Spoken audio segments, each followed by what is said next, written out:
Assalamualaikum, salam tengah hari. Hari ni Cik Maco nak masak dua resipi.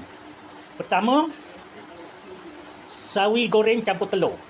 Kedua, ikan merah masak tocu. Sawi goreng campur telur. Mula-mula tumis bawang, halia dan bawang putih. Kemudian bubur sawi. Kemudian buburlah telur.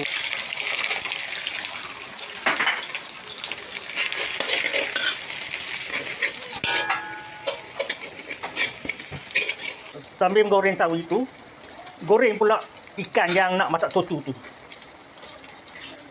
Garam.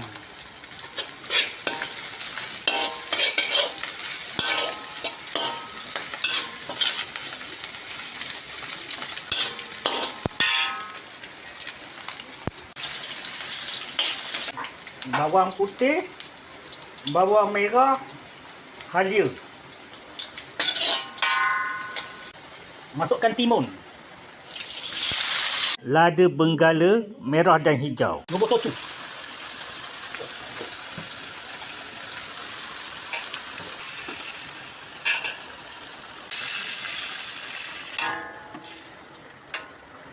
Satu sudu asam jawa.